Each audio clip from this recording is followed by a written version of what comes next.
고향사랑 기부제를 두고 정부와 국회가 엇박자를 내고 있습니다.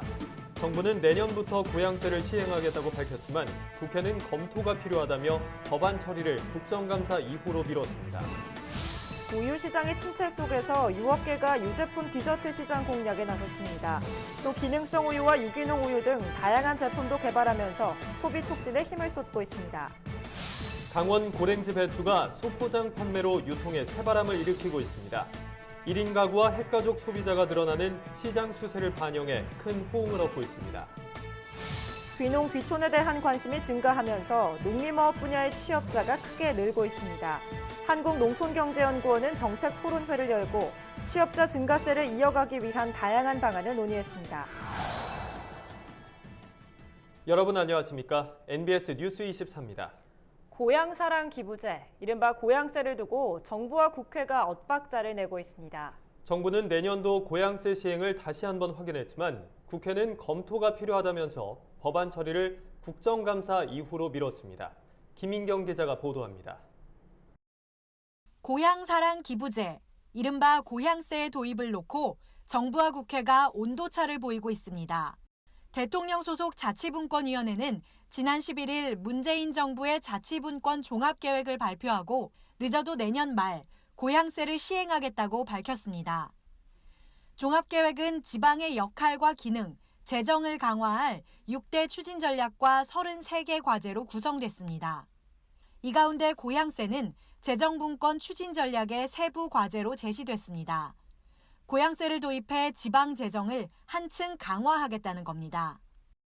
거주지와 고향이 다른 개인이 고향에 일정액을 기부하면 기부금액의 일부에 대해 세액공제 등의 혜택을 주고 기부금은 사회 취약계층 지원과 지역 공동체 활성화 지원 등에 사용될 계획입니다.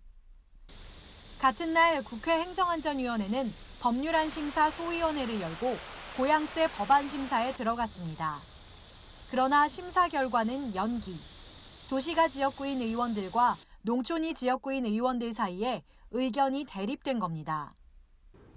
저희들이 당초 우려했던 도농 간 이 법을 보는 시각의 차이, 이것이 이제 현실화됐다고 보면 되겠습니다.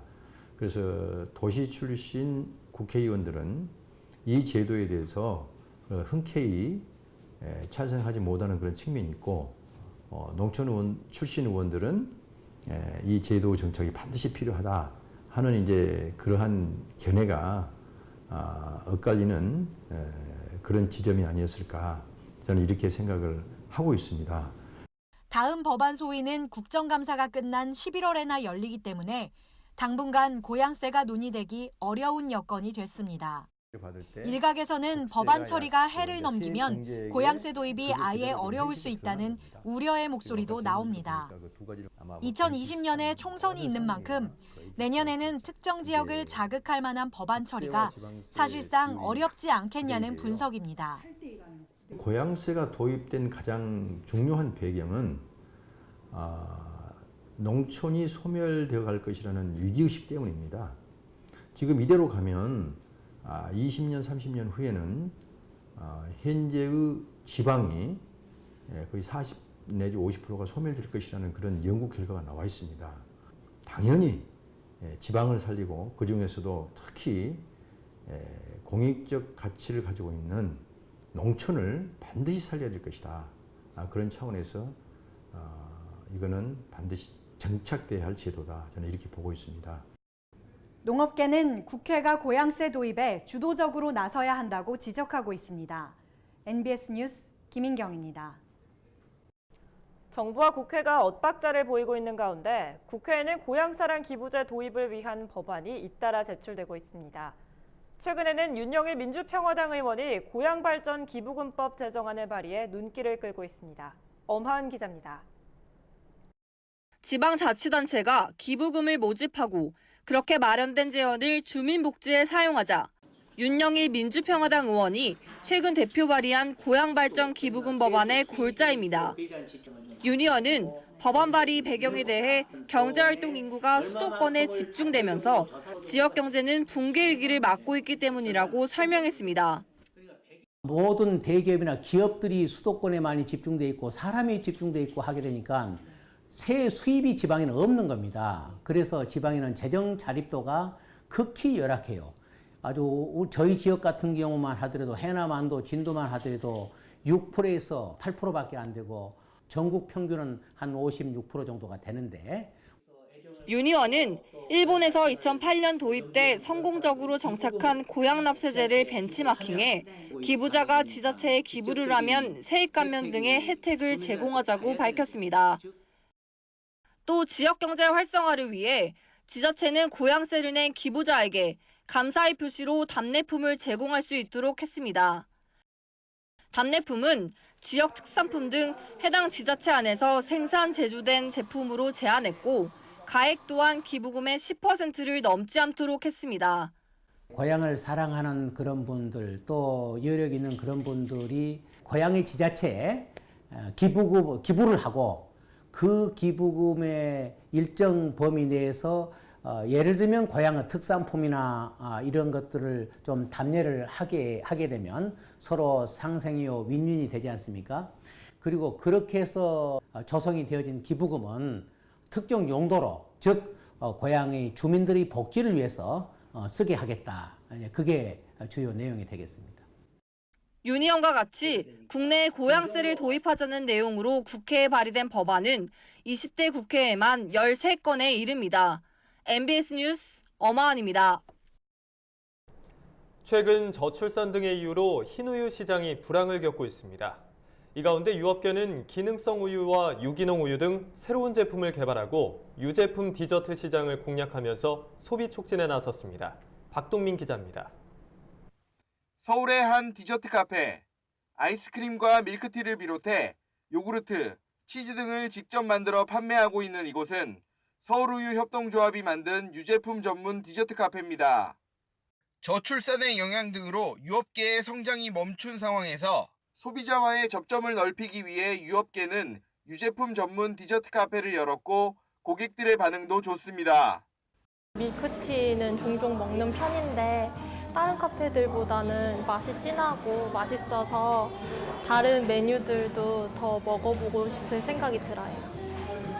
낙농진흥회에 따르면 1인당 흰우유 소비량은 2003년 30.8kg에서 2017년 26.6kg으로 떨어졌습니다. 그러나 우유 시장의 침체에도 불구하고 흰우유를 기반으로 한 다양한 제품들이 성장세를 보이고 있습니다. 우유 속 유당을 제거해 소화가 잘 되는 기능성 락토프리 우유와 유기농 우유는 최근 건강에 대한 소비자들의 관심이 높아지면서 각광받고 있는 제품군입니다.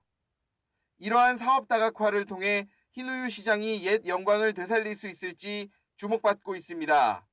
NBS 뉴스 박동민입니다. 강원 고랭지 배추가 소포장 판매로 배추 유통에 새바람을 일으키고 있습니다. 1인 가구와 핵가족 소비자가 증가하는 시장 추세를 반영한 건데 소비자들의 큰 호응을 얻고 있습니다. 대형마트 채소 코너, 크기가 조금 작은 배추들이 한 포기씩 비닐에 포장돼 진열되어 있습니다. 보통 한 망에 3포기를 담아 유통하는 기존 배추 포장과는 다릅니다. 지난해부터 강원 태백농협이 망포장 배추보다 조금 작은 1.7에서 2.5kg짜리를 소포장 판매하기 시작한 겁니다. 소비자들은 이를 구입해 김치뿐 아니라 샐러드와 쌈, 샤브샤브 요리 등에 다양하게 활용하는 것으로 알려졌습니다. 특히 소포장 배추는 1인 가구와 핵가족 소비자가 늘어나는 시장 추세를 반영해 유통에 새바람을 일으켰다는 평가를 받습니다. 뿐만 아니라 이제까지 도매 시장에 출하하는 망배추는 한 포기당 2.7kg 안팎은 돼야 제값을 받았지만 소포장 상품을 공급하면서 그동안 품위가 낮게 평가됐던 중소형 크기 배추의 부가가치가 높아지는 효과를 낳고 있습니다. 한국농촌경제연구원에서 농림어업 최근 고용 동향과 대응 과제라는 주제로 정책 토론회를 개최했습니다. 농림어업 분야의 일자리 창출 확대 방안에 대한 정부 지원을 요구하는 다양한 목소리가 나왔습니다. 한국농촌경제연구원이 농림어업 최근 고용 동향과 대응 과제 정책 토론회를 열고 최근 농림어업 분야의 취업자 증감 동향을 분석했습니다. 통계청에 따르면 2017년 3분기 이후 취업자 수가 계속 증가한 데 이어 올해 8월에는 148만 4천 명을 기록했는데 지난해 대비 6만 9천 명이 증가한 셈입니다. 이는 귀농귀촌에 대한 관심이 증가하면서 농촌에서 대안적인 삶을 찾는 추세와 맞물리기 때문이라는 분석입니다. 따라서 취업자 증가세를 이어가기 위해 그에 맞는 정책이 필요하다는 지적도 제기됐습니다. 각 시 군마다 최첨단 가공 공장을 지어가지고 농민들이 농사지면 거기 갖고 가서 농민들은 그냥 가공해서 오면 되는 거지. 그러면 인턴 들어가는 이 젊은 친구들이나 도시에서 귀농하는 사람들은 그 기술센터에 들어가서 6개월, 1년이고 인턴하면서 월급을 받을 수 있으면 그곳에서 다양한 농업 기술을 배울 수가 있어요. 정부의 적극적인 창농 지원과 더불어 농촌 후계 인력 양성 등 지속적인 노력이 필요하다는 목소리가 높습니다. 농협중앙회가 추석 귀향객을 대상으로 서울역에서 농업인 행복콜센터 가두 캠페인을 실시했습니다. 고향에 계신 부모님들을 위한 농협의 종합복지 서비스를 홍보하기 위한 취지입니다. 오주석 기자가 보도합니다. 추석을 앞두고 귀향객으로 북적이는 서울역. 농협중앙회가 농업인 행복콜센터를 홍보하기 위한 가두 캠페인을 실시했습니다. 이 농업인 행복콜센터는 70세 이상 농어민을 대상으로 다양한 분야의 고충을 접수하고 안내할 뿐 아니라 지역 농축협에 신청한 돌봄 대상자에게는 말벗 서비스를 제공합니다. 또 자원봉사자나 돌봄 도우미의 방문 프로그램도 이루어집니다. 전화 한 통화로 농촌 어르신들의 불편사항을 다 해소해 드립니다. 전화번호는 1521-5000번으로 전화만 누르시면 특히 올해 3월부터는 돌봄 대상자 중 취약 농가를 선정, 도배와 장판, 부엌, 화장실 등 노후화된 주거 환경 개선을 지원하는 전담 조직인 농촌 현장 지원단을 신설해 운영 중입니다. 한편 농민신문사 역시 추석 연휴를 앞두고 귀향길에 오르는 귀향객들을 직접 만나 MBS 한국농업방송의 개국 홍보와 함께 채널 번호를 알리는 안내장을 배부했습니다. MBS 뉴스 오주석입니다. 다음은 지역 뉴스입니다. 경기도가 호우 피해를 입은 5개 시군에 긴급 복구비 19억 5천만 원가량을 추가 지원합니다. 경기도는 응급복구비를 추가 신청한 양주시에 6억 원, 포천시에 3억 3천만 원, 의정부시에 3억 원 등을 지원했습니다. 홍성군이 가을철을 맞아 다음 달 말까지 버섯류와 산약초 등 임산물 불법 채취 단속에 나섭니다. 산림 소유자의 동의 없이 임산물을 불법으로 채취하는 행위는 관련법에 따라 5년 이하의 징역 또는 5천만 원 이하의 벌금에 처해집니다. 국립배구과학원이 쟁기 트랙터로 진화하다라는 주제로 특별 전시회를 열었습니다. 이번 전시는 시대별 농기구 발전을 한눈에 볼 수 있는 특별전으로 오는 11월 30일까지 이어집니다.